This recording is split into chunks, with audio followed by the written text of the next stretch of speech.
सालों से ये यहाँ का ट्रांसफार्मर बदलने के लिए हम दिन भर खड़े रहे। ये रास्ते बनाने के लिए हमने हमारा निधि दिया, हमने कोई बड़ा काम नहीं किया, लेकिन हमारे में अपनापन था, अपनापन। तो मुझे पराया मानते हो? सही बोला, बहुत कम हाथ उठे हैं। तो ये नया प्रचार क्या शुरू हो गया है कि मैं अपने वाला हूँ, मैं अपने वाला हूँ, मैं अपने वाला हूँ, मुझे वोट दो। तो क्या मैं पराया हूँ? नहीं। मैंने आपके काम नहीं किए। तुम्हारे हर मुसीबत जब पानी जमा होता था, जब मुश्किलें आती थी, जब कोविड का मामला आया, कौन खड़ा रहा आपके बीच में? मैंने कभी इसका दावा किया है? नहीं। मैं कभी दावा नहीं करता हूँ। मैं कोई भी काम करता हूँ तो नाम छोड़ के नहीं जाता हूँ। नाम उसके यहाँ लिखा जाता है, आपने जो भी हक करोगे वो लिखेगा।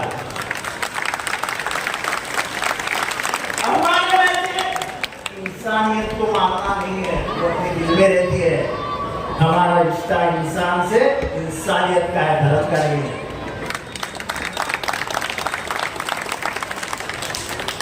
जब वो चाचा को ट्रेन में मारा तो हम अकेले पहुंचे। हमारे रिफुट कामदार नाम के दोस्त थे, उनको उन्होंने कहा जाओ जाओ जाओ, तुम ही कुछ कर सकते हो। हम पहुंचकर जो लड़के छूट गए थे उनके ऊपर अधिक कलम लगाए, ज्यादा कलम लगाए, वो आज भी जेल में बैठे। वो तो मेरे भाई थे, हिंदू थे। ये सोच रखी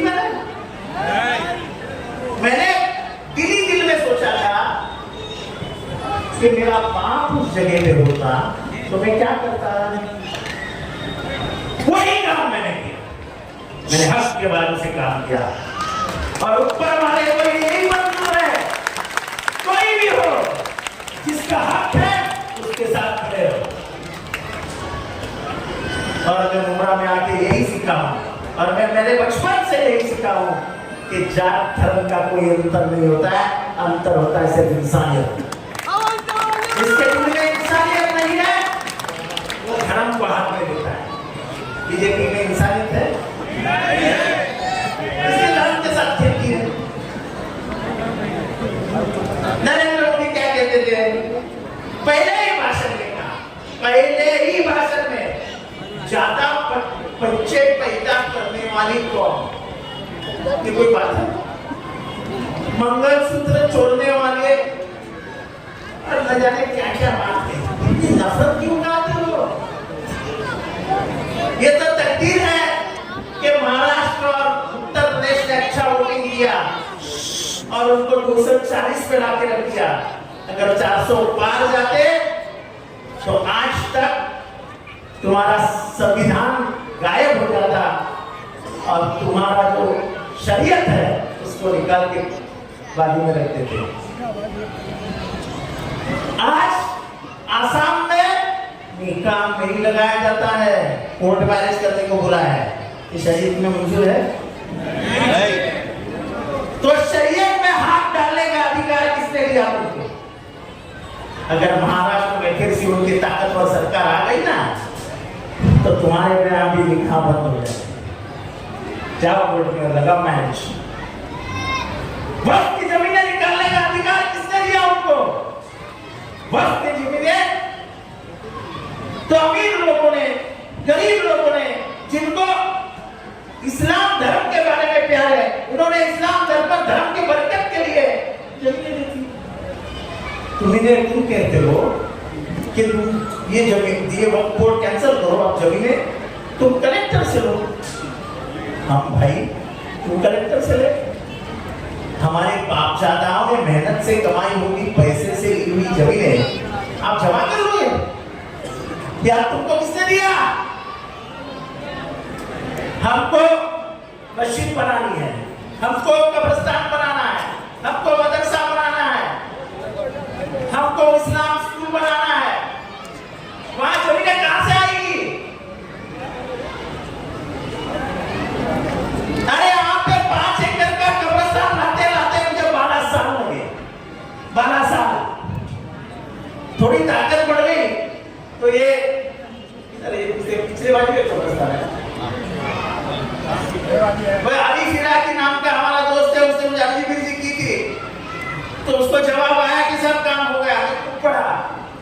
में से लेके अब वो कब्रिस्तान तैयार है, मोइन मियाँ उसको शुरू कर मेरी जिम्मेदारी खत्म।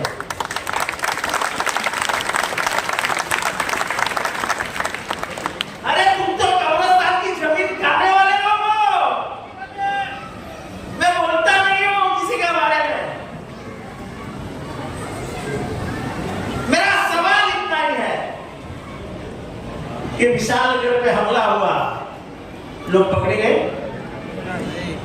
तो पकड़े गए क्या? उसके बाद नीचे उतरे, गजापुर की मस्जिद चढ़ाई। तुम गजापुर के हो क्या? अरे वाह, एक आदमी मिल गया, ऐसा है मोहरा। दुनिया के किसी भी कोने से एक आदमी यहाँ पे रहता है। ये गजापुर नाम का गांव है, जब ऊपर ये गजापुर नाम का गांव है, ये कोल्हापुर में है, लेकिन कोंकण के नजदीक है। ये आया हुआ है,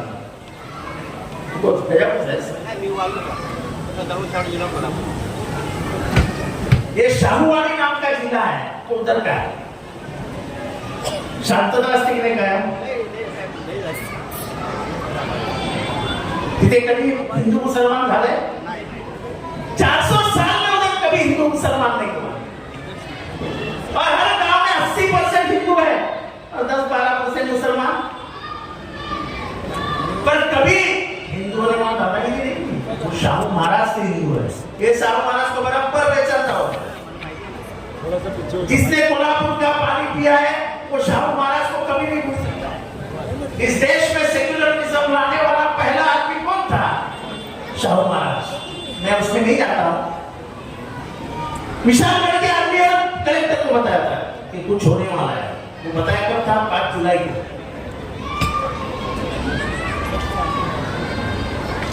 12 तारीख को पुलिस स्टेशन में जाके बताया कुछ ना कुछ होने वाला है। तो विशालगढ़ में गए? साइकिल जातो मी 7 किलोमीटर मात्र। विशालगढ़ चढ़ने का ऐसा है, ऐसा और रास्ता एक है, एक ही रास्ता है। जब पुलिस को लोग बताए छोड़ने वाला है तो पुलिस ने क्या कर देना चाहिए? नाकाबंदी। पुलिस ने कुछ भी नहीं किया। 100-200 लोग ऊपर चढ़ गए और सुबह होते ही पूरा दरगाह जो 1300 साल पुराना था उसको तोड़ नीचे उतरे और वो गजापुर गांव में गए और वहां जाके मस्जिद तहस नहस कर रहा है। क्या खुद को किसके दिया? पकड़े गए कोई चाचा को मारा, वो तो हम वहां थे इसलिए वो जेल में बैठे। नबी के मामले में जिन्होंने गुस्ताखी की, उस गंगागिरी महाराज को पुलिस ने बुलाया क्या? ऊपर से क्या कहा गया कि इसके बाल को भी धक्का नहीं लगाने देंगे। अरे हम उसके बाल को धक्का नहीं लगाना चाहते हैं। जो भारत का कानून है, जो संविधान ने बोला है, जो सुप्रीम कोर्ट ने बोला है, क्या बोला है कि जो भी धर्म के नाम पे लोगों की भावनाओं को ठेस पहुंचाएगा उसको तुरंत ताबे में ले लो। हम नहीं बोलते ना, सुप्रीम कोर्ट ने कहा है, तो आप सुप्रीम कोर्ट को भी नहीं मानते। और टिल्लू राणे बोलता है मस्जिद में घुस के गोली मार दूंगा। तो कितना द्वेष फैलाने वाले आदमी को आप हिरासत में नहीं लोगे? नहीं लोगे क्या? ये महाराष्ट्र में नबी के बारे में कभी नहीं बोला था, कोई नहीं बोला था। ये महाराष्ट्र की भूमि ऐसी है कि हमारे जो सबसे बड़े संत थे, संत तुकाराम, उन्होंने जो किताबें लिखी थी उसमें 4 पन्ने अल्लाह के ऊपर है, नबी के ऊपर है। और उन्होंने कहा था अल्लाह खिलावे, अल्लाह दिलावे, यानी अल्लाह खिलाता भी है, अल्लाह दिलाता भी है। 500 साल पहले। और ये स्टेज पे आता है और ऐसा, और इसके पीछे इस राज्य के मुख्यमंत्री बैठे हुए हैं। मैं आपको कसम देता, कसम से कहता, हमारी सरकार बनाओ, इंडिया अलायंस की सरकार बनाओ, ऐसे नफरत करने वाले, किसी भी धर्म से नफरत करने वाले बाहर रास्ते में चलते हुए नहीं देखेंगे। वो 12 घंटे में जेल चले। इस देश में खत्म पहले क्या करनी है? इस देश में पैदा हो रही नफरत, नफरत के सामने, नफरत के दुकान के सामने हमें प्यार का मॉल खोल देना है। क्योंकि नफरत करने वालों की सोच बहुत छोटी होती है और प्यार करने वालों का दिल बहुत बड़ा होता है। मैं तो गाना गाता हूं हमेशा, बस यही अपराध में हर बार करता हूं, आदमी हूं आदमी से प्यार करता हूं। क्यों? किसने आया? नफरत फैलाने आया हो क्या? क्या फायदा? अरे प्यार से बात करो। क्या हो रहा है देश में? नाम पूछा, अहमद, मार काट के नीचे गाड़ी में जाता है, घुसता है वो एक खबरदार, जिसको जिसको टोपी गाड़ी दिखता है, टैक टैक टैक 4 लोगों को मार देता है। तो एक दलित इंस्पेक्टर था जो रोकने की कोशिश करता है, बिना उसको गोली मार देता है। और फिर हमारी पुलिस क्या कहती है? रेलवे पुलिस कि नहीं वो पागल था। तो पागल अपनी को ड्यूटी पे रखते थे आप?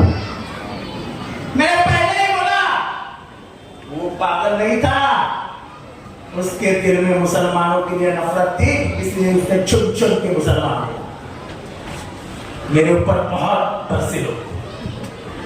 4 महीने के बाद हॉस्पिटल ने क्या कहा कि ये बिल्कुल ठीक ठाक है, इसमें कोई मानसिक व्याधि नहीं है, ये बिल्कुल सीधा साधा चलने वाला, अपना भेजा जगह पे रखने वाला इंसान है। पर पहले तो आपने केस दबा डाली ना। ये तो डॉक्टर ने आपकी सुनी नहीं और कहा कि सच्चाई के बाजू से खड़ा होगा, ये आदमी पागल नहीं है, इसने जानबूझ को मुसलमानों को गोली मारी। पहला बात करने वाला कौन था? मैं था।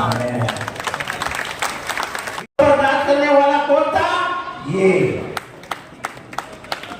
गजापुर की मस्जिद तोड़ी गई, बात करने वाला कौन था? ये नबी के बारे में बोला गया, यहां पे उलमाओं के साथ उलमाओं तकरार करने जा रहे थे, एफआईआर करने जा रहे थे, बाजू के खोली में कुर्सी डाल के मैं बैठा था, 6 घंटे बैठा था, 6 घंटे। मैं लीडरों के जैसे जाके चला जाता था, क्या फर्क पड़ता है? जब तक एफआईआर नहीं हुआ उलमाओं का, तब तक मैं हिला नहीं वहां से। जब एफआईआर मेरे हाथ में आया, मैंने पढ़ा, अब तक मैंने जगह छोड़ी।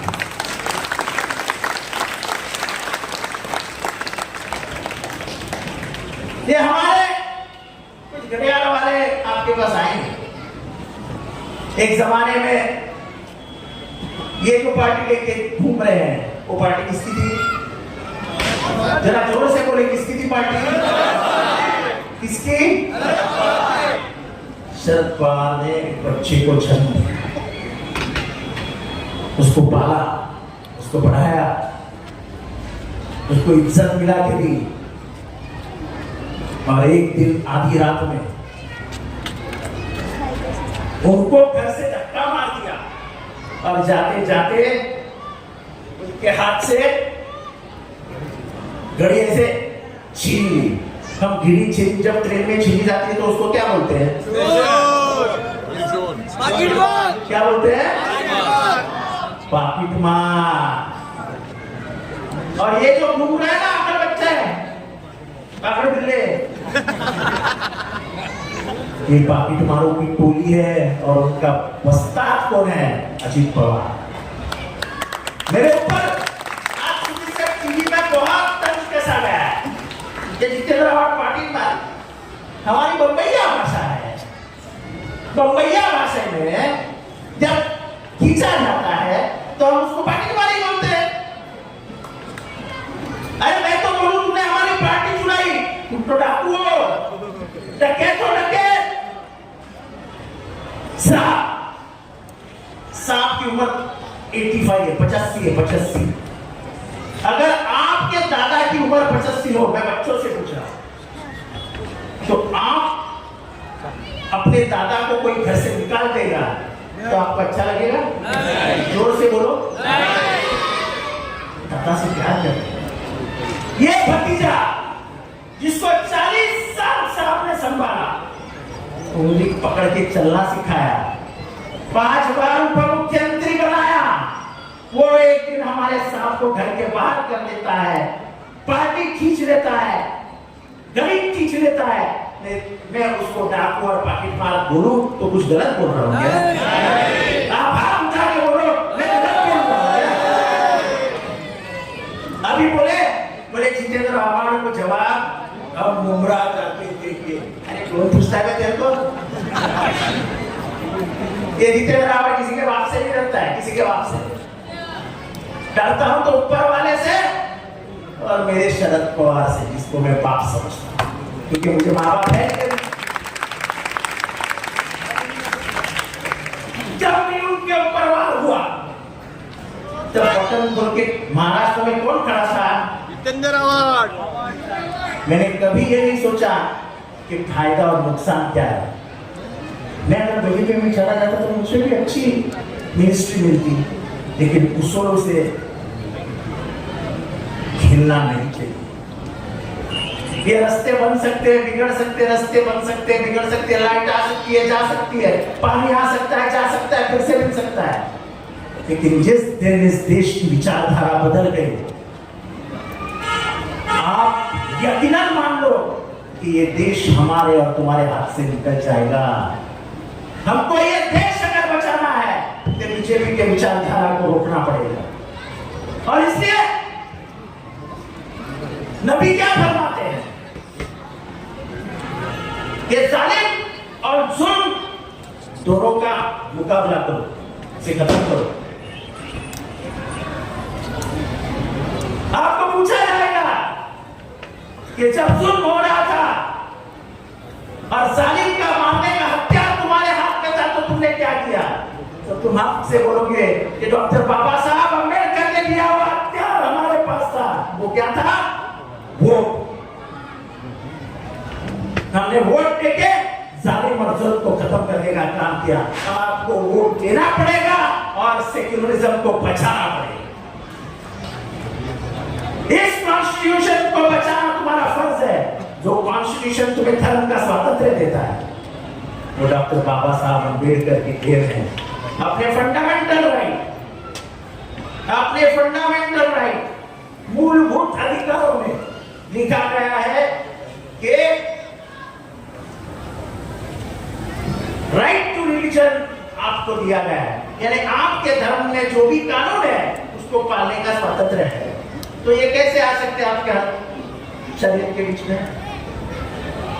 ये संविधान को मिटाने चले थे। पर आप लोगों ने जिस बेदारी से वोटिंग की उत्तर प्रदेश और महाराष्ट्र में, यहाँ का मनपसंद हिंदू जो 90% 80% है, ये हमेशा कहते हैं वो जिहाद हुआ, वो जिहाद हुआ। अबे चंद्रपुर में कितने मुसलमान है? कितने मुसलमान है? नासिक में कितना परसेंट मुसलमान है? दिंडोरी में कितना परसेंट मुसलमान है? गढ़चिरौली में कितना परसेंट मुसलमान है? रामटेक में कितना परसेंट मुसलमान है? जवाब दो। लोगों का माथा भड़काने के लिए मत बोलो। तुमको अमन पसंद हिंदुओं ने भगा दिया। अगर अमन पसंद हिंदू चाहते तुमको, तो जिस जगह पर राम मंदिर बनाया गया है वो अयोध्या तुम जीत लेते, पर अयोध्या के हिंदुओं ने भी देखा कि तुम राम का इस्तेमाल कर रहे हो, हमारे भगवान का इस्तेमाल कर रहे हो, उन्होंने भी भगाया। और इसलिए मेरे भाई और बहनों, ये जो आ रहा है आपके पास, ये सब पाकिटमार, मैं आगे कुछ नहीं बोलना चाहता हूं। मैंने हमेशा आपकी लड़खड़ की लड़ाई लड़ा।